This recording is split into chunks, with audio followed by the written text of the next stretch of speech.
إن الحمد لله نحمده ونستعينه ونستغفره ونعوذ بالله من شرور أنفسنا ومن سيئات أعمالنا من يهد الله فلا مضل له ومن يضلل فلا هادي له وأشهد أن لا إله إلا الله وحده لا شريك له وأشهد أن محمدا عبده ورسوله وبعد أعوذ بالله من الشيطان الرجيم بسم الله الرحمن الرحيم قل هو الله أحد الله الصمد لا إله قل هو الله أحد الله الصمد لم يلد ولم يولد ولم يكن له كفوا أحد وبعد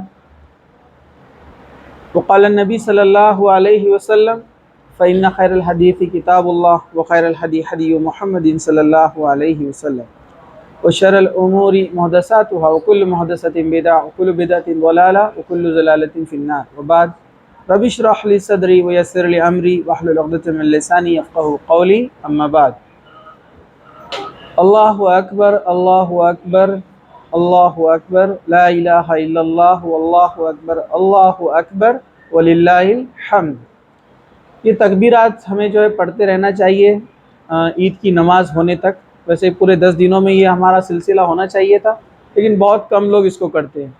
یہ تکبیرات صحابہ پڑھا کرتے تھے عید الاضحیٰ کے پہلے، یعنی ان 10 دنوں میں اٹھتے بیٹھتے، مارکیٹ میں، سفر میں، چلتے پھرتے، گھروں میں، محلوں میں زور زور سے وہ جو ہے ان تکبیرات کو بلند کرتے، اللہ تعالیٰ کی تعریف بیان کرتے، حمد و ثنا بیان کرتے۔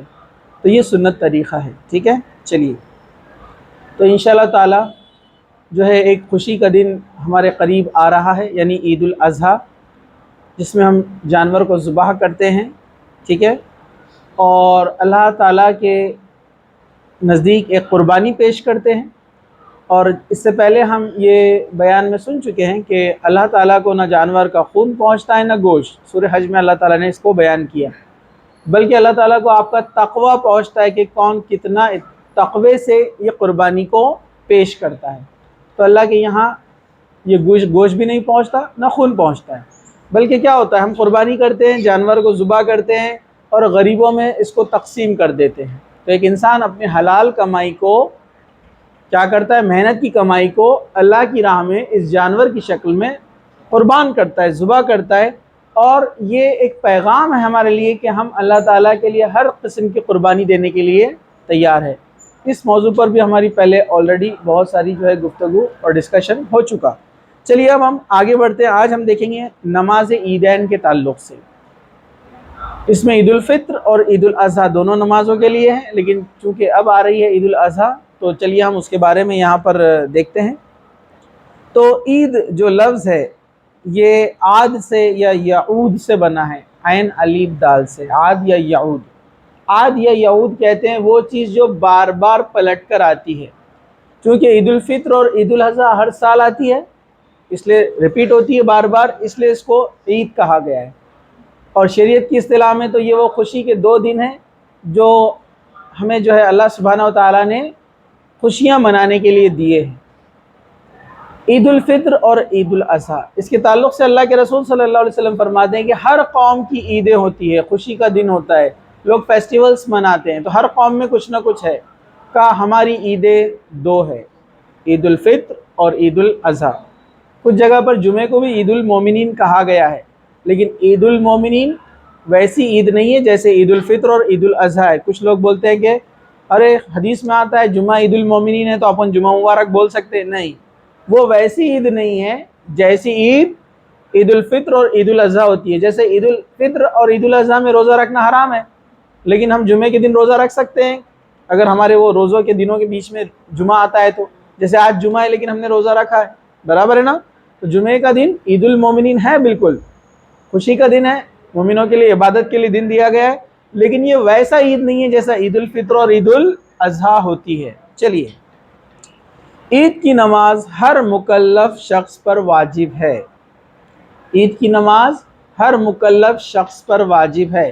مکلف مطلب جو طاقت رکھتا ہے مسجد یعنی عیدگاہ تک پہنچنے کی، تو اسے چاہیے کہ وہ نماز پڑھے، اس کے اوپر واجب ہے۔ اور آپ کو پتہ ہے نا واجب کا چھوڑنے کا گناہ ہوتا ہے، ٹھیک ہے؟ تو نماز ہر باشعور مطلب بالغ ہے، شعور ہے، ذہنی طور پر اسٹیبل ہے، ٹھیک ہے، اس میں طاقت بھی ہے، جا سکتا ہے، بیمار نہیں ہے، اٹھ سکتا ہے، تو ایسے آدمی پر جو ہے عید واجب ہے۔ چلیے، حضرت ام عطیہ رضی اللہ عنہ سے مروی ہے کہ ہمیں حکم دیا گیا کہ ہم جوان لڑکیوں اور حائضہ عورتوں کو بھی عیدین میں ساتھ لے کر نکلے تاکہ وہ بھی مسلمانوں کے امور میں خیر اور دعاؤں میں شریک ہو۔ البتہ حائضہ عیدگاہ سے الگ رہیں گی، نماز نہیں پڑھیں گی، لیکن مسلمانوں کے دعا میں شامل رہیں گی۔ اللہ کے رسول صلی اللہ علیہ وسلم عید کے موقع پر سب کو حکم دیتے کہ سب لوگ عیدگاہ پہنچے نماز کے لیے، اور عورتوں سے بھی کہتے کہ تم بھی عیدگاہ آنا نماز کے لیے۔ آپ خصوصی طور پر اس پر جو ہے زور دیتے، حالانکہ عام نمازوں میں آپ اس طرح سے زور نہیں دیتے تھے عورتوں کو، کیونکہ عورتیں گھر میں بھی نماز پڑھ سکتی ہے، عام نمازیں، جمعہ کی نمازیں وغیرہ مسجد میں آ کر بھی پڑھ سکتی ہے اگر انتظام ہے تو، لیکن عید کے طور پر اللہ کے رسول خاص طور سے کہتے کہ تم لوگ عید کے لیے عیدگاہ آیا کرو نماز کے لیے، اور جو عورت حائضہ ہے وہ نماز نہیں پڑھ سکتی ہے تو وہ آ کر مسلمانوں کی دعاؤں میں شریک ہو، مطلب اس کو نماز نہیں ہے لیکن عیدگاہ سے تھوڑا ہٹ کر مطلب قریب میں وہ دعا کے لیے مسلمانوں کے ساتھ شریک ہو۔ تو آپ کافی اس کے تعلق سے اہتمام کرتے ہیں، صحابہ بھی اہتمام کرتے ہیں اور صحابیات بھی۔ چلیے، ایک اور روایت میں کہ حضرت ام عطیہ رضی اللہ عنہ رسول اکرم صلی اللہ علیہ وسلم سے دریافت کیا کہ کیا جب ہم میں سے کسی کے پاس چادر نہ ہو، مطلب حجاب، پردہ وغیرہ، تو اس وجہ سے وہ نماز عید کے لیے نہ جا سکے تو اس پر کوئی حرج ہے؟ کیا وہ ایسا کر سکتی ہے کہ گھر میں رک جائے؟ آپ صلی اللہ علیہ وسلم نے فرمایا اس کی سہیلی اپنی چادر کا ایک حصہ اسے اڑا دے، پھر وہ خیر اور مسلمانوں کی دعاؤں میں شریک ہو جائے۔ یہ بخاری کی حدیث ہے۔ مطلب اتنا آپ نے زور دیا عید کی نماز کے لیے عورتوں کو آنے کے لیے کہ اگر کسی عورت کے پاس کپڑا نہیں ہے، پہلے برقع کیا ہوتا تھا، حجاب کیا ہوتا تھا، چادر اوڑھ لیتے تھے ڈائریکٹ اور ایک ہاتھ سے پکڑتے تھے اور ویسے ہی چلتے تھے، پہلے کوئی ایسا سلا ہوا نہیں آتا تھا برقع، ٹھیک ہے۔ تو کہا کہ وہ جس کے پاس چادر نہ ہو تو وہ اپنی سہیلی کے ساتھ ایک چادر میں دو لوگ، مطلب دو سہیلیاں، دو لیڈیز ساتھ میں آئیں، لیکن وہ عیدگاہ ضرور پہنچے۔ تو اس پر کافی زور دیا گیا ہے عید کی نماز کے تعلق سے، تو مرد عورت سبھی جو ہے اس کا اہتمام کریں، عید کی نماز ضرور پڑھیں، ٹھیک ہے۔ چلیے، نماز عید کے بعد گھر جا کر نماز پڑھنا کیسا ہے؟ کچھ لوگ کیا کرتے ہیں، عید کی نماز ہونے کے بعد گھر جا کر الگ سے نماز پڑھتے ہیں، ٹھیک ہے۔ دوسرا، عورتیں گھر میں عید کی نماز پڑھتی ہے تو درست نہیں، آپ کو پتہ ہے نہیں عید کی نماز کے لیے خطبہ چاہیے، عیدگاہ چاہیے، تو ویسی نماز نہیں ہوگی۔ ویسے کچھ لوگ کیا کرتے ہیں، مرد بھی عید کی نماز ہونے کے بعد 2 رکعت پڑھتے ہیں اکیلے جا کر، یا پھر گھر آ کر پڑھتے ہیں 2 رکعت، اس طرح سے لوگ کرتے ہیں۔ تو اس کے تعلق سے دیکھیے، عیدگاہ میں تو سوائے 2 رکعت کے نماز اور کوئی نماز اس سے پہلے ہے نہ بعد ہے، اور یہ رسول اکرم صلی اللہ علیہ وسلم سے ثابت نہیں ہے۔ اس کے بعد فارغ ہونے کے بعد گھر جا کر 2 رکعتیں پڑھی جا سکتی ہیں، جیسا کہ حضرت ابو سعید خدری رضی اللہ عنہ سے مروی ہے کہ نبی کریم صلی اللہ علیہ وسلم عید سے پہلے کوئی نماز نہیں پڑھتے تھے، البتہ جب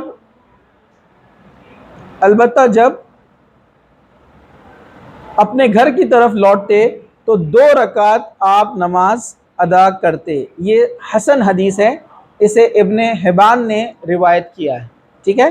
چلیے، روایت صحیح ہے، حسن درجے کی ہے۔ چلیے ہم آگے بڑھتے ہیں۔ نماز عید سے پہلے اور بعد میں نفل نماز پڑھنا درست نہیں ہے۔ ایک آدمی عید کی نماز کے بعد 2 رکعت عیدگاہ میں پڑھ رہا تھا، حضرت علی نے اس کو بلایا، کہا کہ کون سی نماز پڑھ رہے تھے؟ تو کہا کہ ایسے ہی 2 رکعت نفل۔ کہا کہ یہ سنت سے ثابت نہیں ہے، تو لہٰذا ایسا تم نہ کرو، ٹھیک ہے۔ نماز عید کی قرات، یعنی جو نماز کی قرات کی جاتی ہے، قرآن جو نماز کے اندر پڑھا جاتا ہے، پہلی رکعت میں قرات سے پہلے 7 تکبیریں ہیں اور دوسری میں 5 تکبیریں ہیں۔ ہمارے پاس جو تکبیریں کی جاتی ہیں زائد تکبیریں وہ 7 ہوتی ہے عام طور پر عیدگاہوں میں، لیکن سنت سے ثابت ہے تکبیریں زائد تکبیریں 12 ہے۔ کتنی ہیں؟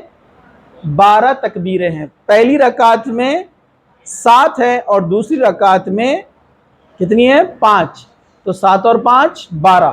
لیکن ہمارے آس پاس ماحول میں ہم دیکھتے ہیں زائد تکبیریں کتنی کی جاتی ہے؟ 7، ٹھیک ہے۔ تو چلیے، عمرو بن شعیب روایت کرتے ہیں کہ نبی کریم صلی اللہ علیہ وسلم نے فرمایا عید الفطر کی پہلی رکعت میں 7 تکبیریں ہیں اور دوسری رکعت میں 5 تکبیریں کہی جائیں گی اور قرات ان دونوں کے بعد کی جائیں گی۔ یہ جو روایت ہے یہ جو ہے حسن ہے، اور یہ ابو داؤد کے اندر باب التکبیر فی عیدین، اس چیپٹر کے اندر جو ہے اس کو امام جو ہے ابو داؤد نے اس کو جو ہے نقل کیا ہے۔ تو پہلی رکعت میں 7 تکبیریں، یعنی اللہ اکبر کہہ کر ہم رکعت باندھیں گے اور پھر ایکسٹرا 7 تکبیریں بولتے رہیں گے، اللہ اکبر اللہ اکبر اللہ اکبر اللہ اکبر اللہ اکبر اللہ اکبر اللہ اکبر۔ 7 تکبیریں ہونے کے بعد سورہ فاتحہ اور کوئی سورہ پڑھا جائے گا۔ دوسری رکعت میں آپ جب کھڑے ہوں گے، سجدے سے اوپر جب آئیں گے، آپ کھڑے ہوں گے تو پھر 5 تکبیر اللہ اکبر کہہ کر سجدے سے اٹھے آپ، پھر 5 تکبیریں اللہ اکبر اللہ اکبر اللہ اکبر اللہ اکبر اللہ اکبر، پھر سورہ فاتحہ اور پھر قرات۔ ہمارے پاس تھوڑا معاملہ الگ کیا جاتا ہے۔ اب یہ بڑا مسئلہ ہے سمجھانا لوگوں کو، کیونکہ ایک بہت بڑی جماعت اور بہت بڑے زیادہ تعداد میں لوگ اس کو فالو کر رہے ہیں۔ حالانکہ صحیح طریقہ یہ ہے جو حدیث سے ثابت ہے، میں نے آپ کو بتا دیا ہے۔ لیکن تکبیریں کم زیادہ ہونے سے کچھ فرق نہیں پڑتا ہے، کوئی ایسا نہ سمجھے کہ میں آپ کو روک رہا ہوں آ جانے سے، سمجھا آپ کو؟ یہ زائد تکبیریں ہیں، تکبیریں کم بھی ہوئی تو نماز ہو جائیں گی، سمجھا آپ کو؟ تو اس کو کوئی بڑا ایشو مت بناؤ آپ نے، تو آپ بولیں گے ارے سر نے بول دی اتنی تکبیر رہتی، اب کیا کرنے کا؟ بڑا ایشو نہیں ہے، یہ زائد تکبیریں ہیں، سمجھا؟ نماز آپ کی ہو جائیں گی، لیکن سنت یہی ہے کہ 12 تکبیریں کہی جائے، ٹھیک ہے؟ چلیے، ہاں وہاں طریقہ تھوڑا الگ ہوتا ہے، اب آپ جائیں گے تو آپ کو معلوم پڑ جائے گا، ٹھیک ہے؟ چلیے، وہ رکوع سے پہلے کرتے دوسری رکعت میں، پہلے رکعت باندھنے کے بعد کرتے تکبیر زائد، پھر اس کے بعد دوسری رکعت میں کب کرتے ہیں؟ رکوع سے پہلے، ٹھیک ہے؟ بڑا مسئلہ ہوتا ہے، لوگ تھوڑا سا بہت آسان میتھڈ ہے لیکن لوگ یاد نہیں کرتے ہیں، اب پہنچ جاتے لیٹ نماز کو، طریقہ معلوم نہیں رہتا ہے، کھڑے ہو جاتے اللہ اکبر، اب انتظار رہتا بازو والا کیا کر رہا، برابر ہے کہ نہیں ہے؟ سمجھ میں آیا کیا آپ کو؟ تو بازو والے کے انتظار میں رہتے ہیں، حالانکہ بہت آسان ہے، کتنا سمپل ہے، میں نے بتا دیا، دونوں قرات سے پہلے ہے، پہلے میں 7 دوسرے میں 5۔ چلیے، کون سی سورہ عیدوں کی نماز میں اللہ کے رسول صلی اللہ علیہ وسلم پڑھا کرتے تھے؟ تو پہلے رکعت میں سبح اسم ربک الاعلی، جو جمعہ میں اکثر پڑھتے ہیں، ٹھیک ہے، سورہ اعلیٰ، اور دوسرے رکعت میں جو ہے هل اتاک حدیث الغاشیہ، سورہ غاشیہ جس کو ہم کہتے ہیں۔ تو اللہ کے رسول پہلی رکعت میں سورہ اعلیٰ اور دوسری رکعت میں سورہ غاشیہ پڑھا کرتے تھے۔ چلیے ہم آگے بڑھتے ہیں۔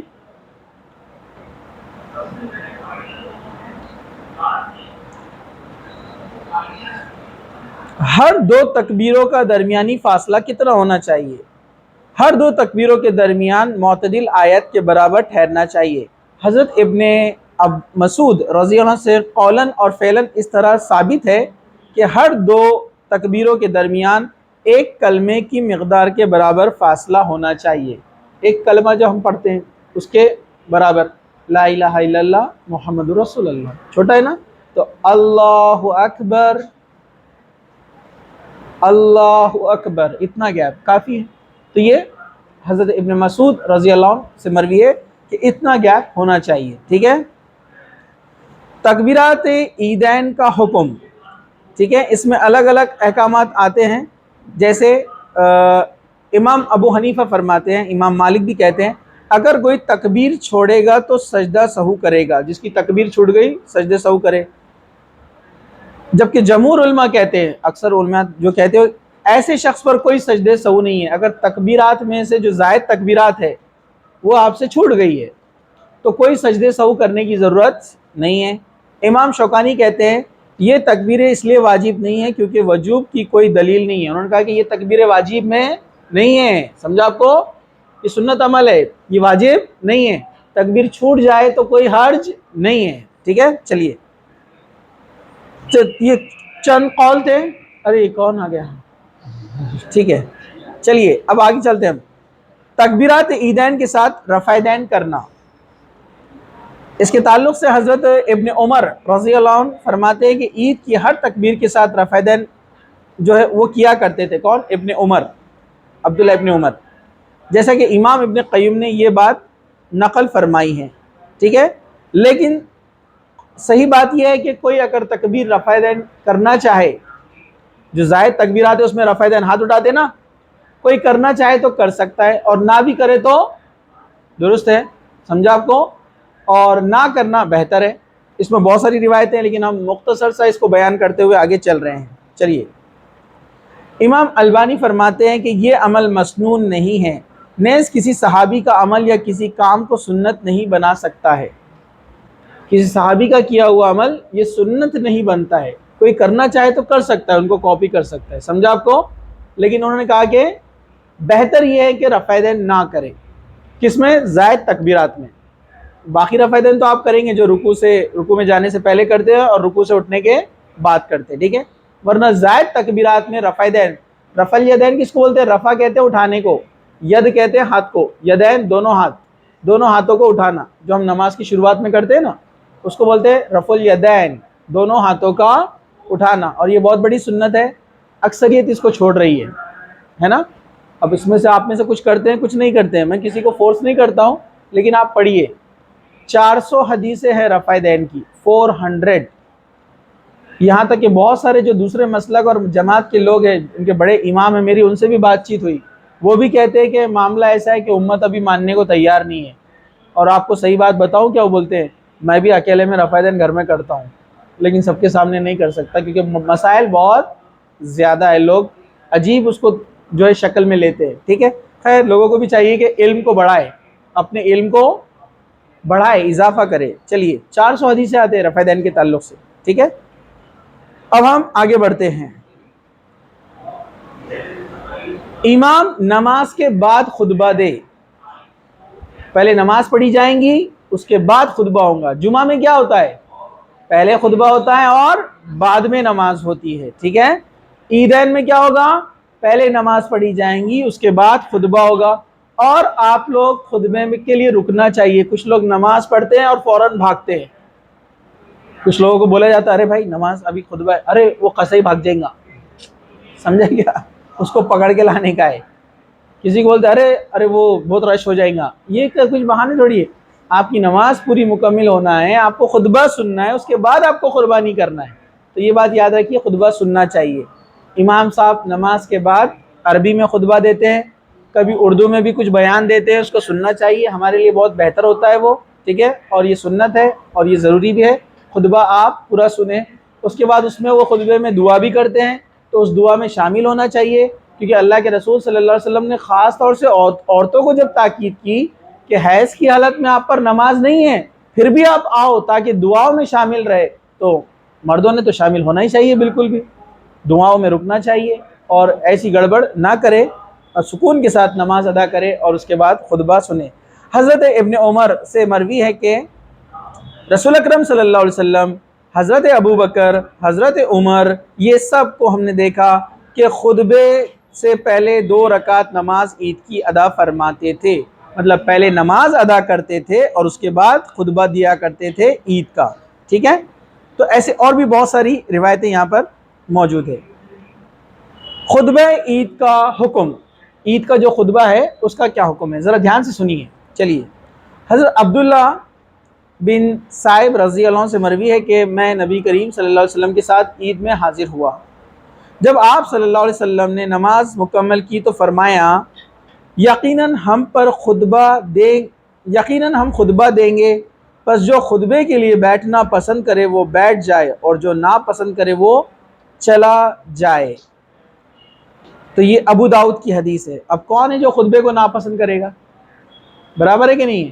تو چاہیے کہ ہم خطبہ سنیں، ہم وہاں پر بیٹھے. چلیے ہم آگے بڑھتے ہیں. نماز عید کا صرف ایک خطبہ ہے. کچھ لوگ کیا کرتے ہیں، لوگوں کے جمع ہونے تک نماز کے لیے، نماز سے پہلے بھی خطاب کرتے ہیں، نماز کے بعد بھی خطبہ دیتے ہیں. یہ صحیح نہیں ہے. نماز عید کا ایک ہی خطبہ ہے جو نماز کے بعد ہوگا، اور جمعے کا خطبہ نماز سے پہلے ہوتا ہے، اور ہم یہ جمعے کے مسائل میں دیکھ چکے ہیں. چلیے ہم آگے بڑھتے ہیں. حضرت سعد بن ابی وقاص رضی اللہ عنہ سے مروی ہے کہ آپ نے فرمایا نبی کریم صلی اللہ علیہ وسلم اذان اور اقامت کے بغیر نماز عید پڑھا کرتے اور کھڑے ہو کر 2 خطبے دیتے اور دونوں کے درمیان بیٹھ کر فاصلہ کرتے. خطبہ ایک ہے لیکن بیچ میں گیپ ہوتا. سمجھا آپ کو؟ تو نبی کریم صلی اللہ علیہ وسلم اذان اور اقامت کے بغیر نماز عیدین پڑھا کرتے تھے. ہر نماز کی اذان ہوتی ہے، پھر مؤذن صاحب اقامت دیتے ہیں. لیڈیز کو نہیں پتہ ہے اکثر، کیونکہ ہم مسجدوں سے بہت دور ہے نا. اقامت وہ ہوتی ہے کہ جماعت کھڑے ہونے سے پہلے جب سب جمع ہوتی ہے، بنتی ہے، تو مؤذن یا پیچھے جو کھڑا ہوتا ہے ایک شخص، وہ آواز لگاتا ہے اللہ اکبر اللہ، بالکل اذان کی طرح. صرف اذان سے زائد اس میں کیا چیز ہوتی ہے؟ قد قامت الصلاۃ، کہ نماز کھڑی ہو رہی ہے، سب بن رہی ہے، آ جائیے. ٹھیک ہے، قد قامت مطلب اقامت کے لیے وہ آواز لگاتا ہے. ٹھیک ہے، یہ زائد ہوتا ہے اس میں، باقی پوری اذان کی طرح ہی وہ اقامت دیتے ہیں. ٹھیک ہے، چلیے ہم آگے بڑھتے ہیں. ایک میں وضاحت کر دوں آپ کو یہاں پر. اقامت کے معاملے میں ہمارے پاس بہت بڑے مسائل ہیں. ہمارے پاس جو اذان دی جاتی ہے، اللہ اکبر اللہ اکبر اللہ اکبر اللہ اکبر 4 بار بولتے ہیں نا. پھر اشہد ان لا الہ الا اللہ اشہد ان لا الہ الا اللہ 2 بار بولتے ہیں، سب کو پتہ ہے نا. تو اقامت میں یہ ہاف ہو جائے گا. جب اذان میں ڈبل ڈبل بولتے ہیں تو اس کو بولتے ہیں اکھیری اذان، اور جب خطبہ دیا جائے گا تو اس کا آدھا ہوگا. تو اقامت کیسی ہوتی ہے؟ اس میں ایک ہی بار بولا جاتا ہے اشہد ان لا الہ الا اللہ اشہد ان محمد رسول اللہ، لیکن ہمارے پاس 2 بار بولتے ہیں. یہ بھی ایک ہمارے پاس تھوڑا عجیب معاملہ ہے. ٹھیک ہے، خیر. تو اس طرح اگر آپ کو اقامت میں 2 بار بولنا ہے اشہد ان لا الہ الا اللہ اشہد ان لا الہ الا اللہ، تو آپ کو اذان کو اور ڈبل کرنا پڑے گا. 4 بار اللہ اکبر تو 8 بار اللہ اکبر. اشہد ان لا الہ الا اللہ 2 بار کی جگہ پر 4 بار. یہ بھی مسئلہ بہت کم لوگوں کو پتہ ہے، اس لیے میں بولتا ہوں آپ لوگ پڑھیے. صرف میرے بولنے پر مت سنیے، آپ پڑھیے، علم حاصل کیجیے. تو عید کی نماز کے لیے اذان نہیں ہے اور اقامت بھی نہیں ہے، ڈائریکٹ اللہ اکبر بول کے کھڑے ہو جائیں گے. ٹھیک ہے، اور اللہ کے رسول اس کے بعد خطبہ دیتے. خطبہ کیسے ہوتا؟ آپ خطبہ دیتے اور کچھ سیکنڈز کے لیے بیٹھتے، پھر کھڑے ہو کر خطبہ دیتے، لیکن یہ ایک ہی خطبہ ہے. ٹھیک ہے، چلیے ہم آگے. جو جمعہ میں ہوتا ہے آپ دیکھتے ہیں نا، ویسے ہی. عید کے دن صاف ستھرے لباس کے ساتھ خوبصورت بن کر مستحب ہے مسجد میں جانا. مطلب اچھے انداز میں جانا چاہیے، اچھے کپڑے، خوشبو لگانا چاہیے، غسل کرنا چاہیے. ٹھیک ہے، اور جانا چاہیے عید کی نماز کے لیے. لیکن آپ کو پتہ ہے نا، ابھی آپ بال ناخن نہیں کتریں گے جو قربانی دینے والے، وہ قربانی کے بعد. ٹھیک ہے، لیکن باقی صاف صفائی وغیرہ، نہانا ہے، غسل کرنا ہے، اچھے کپڑے پہننا ہے، جو آپ کے پاس بہتر ہے. نئے ہونا ضروری نہیں ہے، جو سب سے بیسٹ آپ کو لگتے ہیں، سب سے پسندیدہ کپڑے آپ وہ پہنیے، خوشبو لگائیے اور جلد سے جلد جانے کی کوشش کیجیے. ٹھیک ہے، بہتر ہے کہ جلد سے جلد جانا چاہیے، کیونکہ عید کی نماز کے لیے جو سب سے پہلے جاتا ہے، یا جمعے کی نماز کے تعلق سے آتا ہے نا حدیث جمعے کی نماز کے تعلق سے، کہ جو پہلے سب اول ٹائم میں جاتا ہے تو اس کو اونٹ کی قربانی کا ثواب، دوسری گھڑی میں جانے والے کو گائے کی قربانی کا ثواب، تیسری گھڑی میں جانے والے کو بکرا یا دمبا قربانی کرنے کا ثواب، چوتھی گھڑی میں جانے والے کو مرغی صدقہ کرنے کا ثواب. ایک بچہ جلد بازی میں بول دیا، بولے مرغی قربانی کرنے کا ثواب، تو اس کا صدقہ کرنے کا ثواب ہے. کیا ہے؟ اور جو 5ویں گھڑی میں جاتا ہے، انڈا صدقہ کرنے کا ثواب. ٹھیک ہے، تو یہ بہتر ہے کہ ہم جلد سے جلد پہنچنے کی کوشش کریں.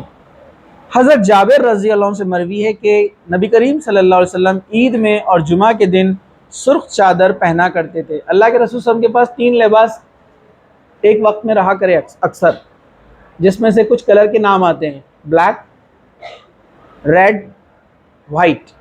جس میں آپ کو وائٹ زیادہ پسند ہے، بلیک، ریڈ اور وائٹ.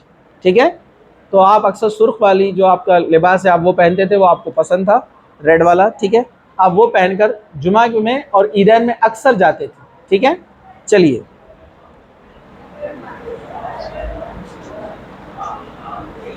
آبادی سے باہر نکل کر، جہاں پر سٹی ہوتا ہے نا آبادی، اس سے باہر نکل کر کھلے میدان میں عید کی نماز پڑھنا بہتر ہے.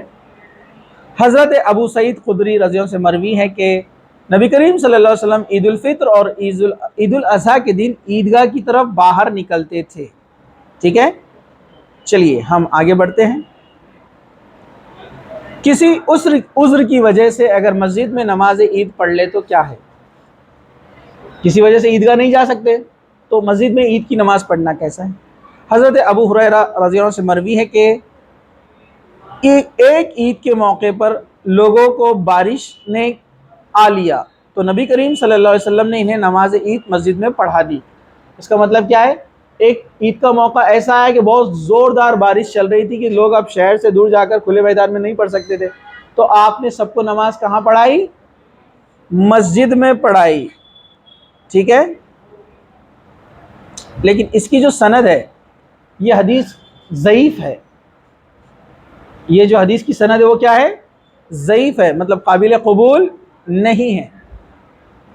لیکن حدیث ضعیف ہے، لیکن اس پر حضرت عمر رضی اللہ عنہ کا موقف بھی ملتا ہے کہ مجبوری کے حالات میں ایسے کوئی حالات پیش، حدیث ضعیف ہے لیکن حضرت عمر کہا کرتے تھے کہ اگر حالات ایسے ہو، مجبوری ہو کہ عیدگاہ تک آپ نہیں پہنچ سکتے ہیں، تو پھر مسجد میں عید کی نماز پڑھی جا سکتی ہے۔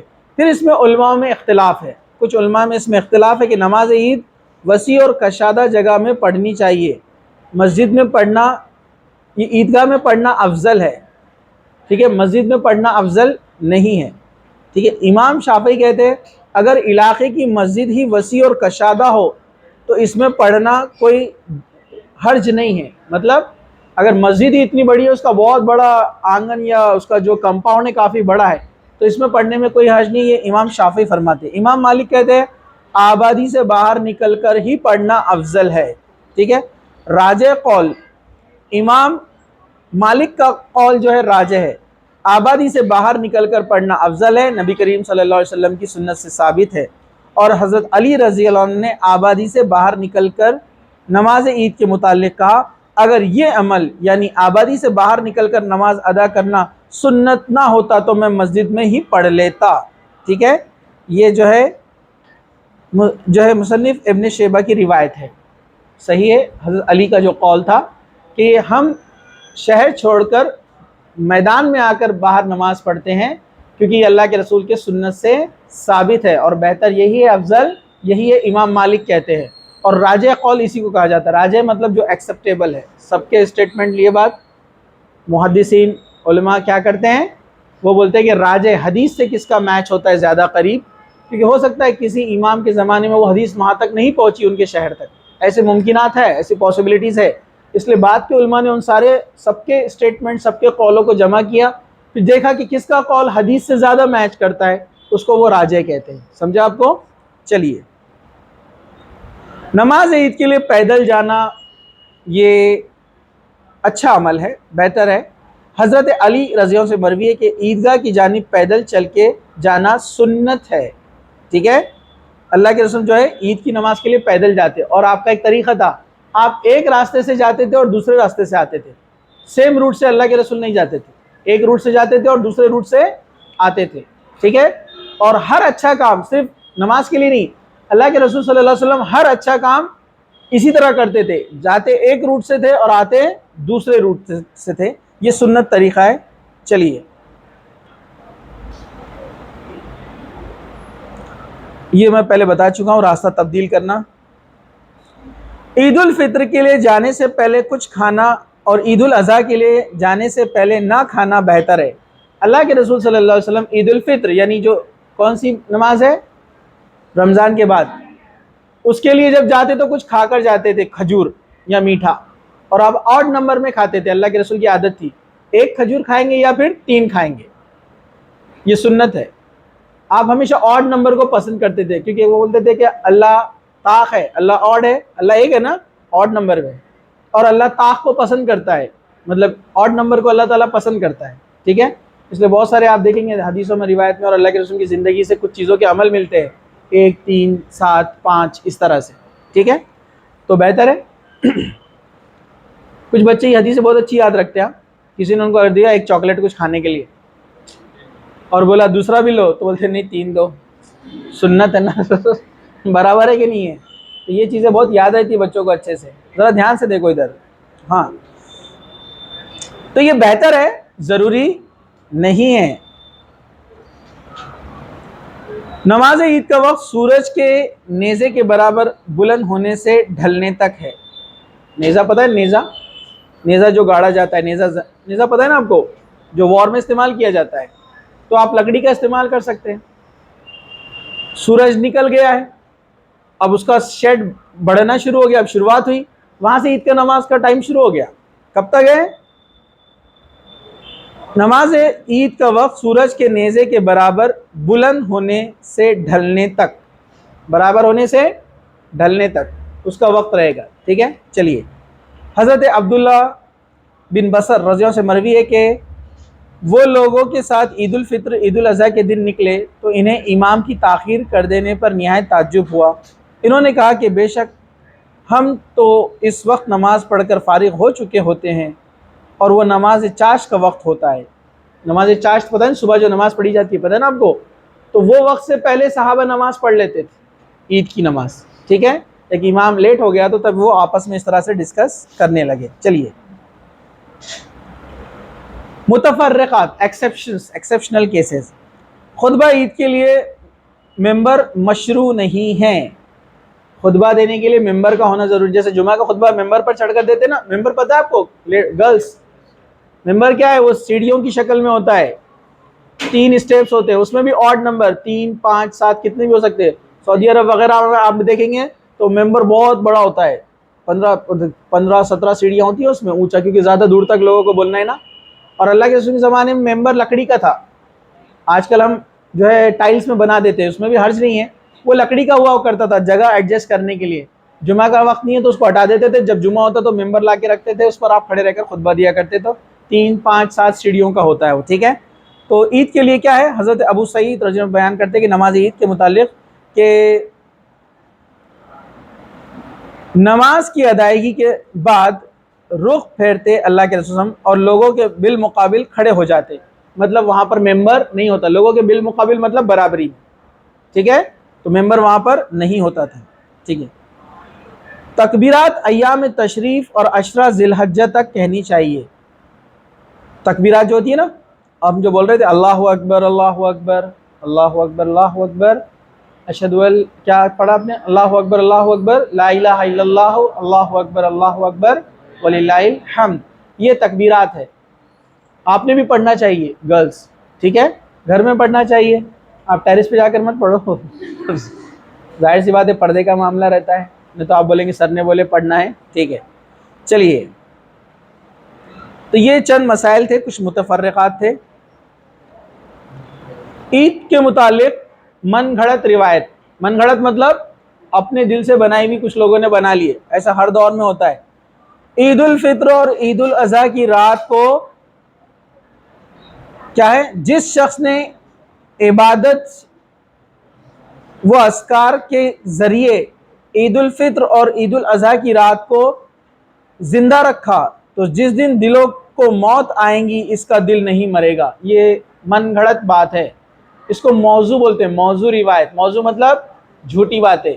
تو اپنے پاس منائی جاتی معلوم عید کی رات سے پہلے، ایک دن پہلے رات میں کیا بولتے ہیں اس کو؟ کیا کون سی جائزہ بولتے ہیں؟ لیلۃ الجائزہ۔ وہ عید الفطر کے وقت اکثر لوگ کرتے، من گھڑاتے ہیں، اس کی کوئی حقیقت نہیں ہے، کوئی ریالٹی نہیں ہے، جو ایسا کرتا ہے وہ بدعت کرتا ہے، ٹھیک ہے۔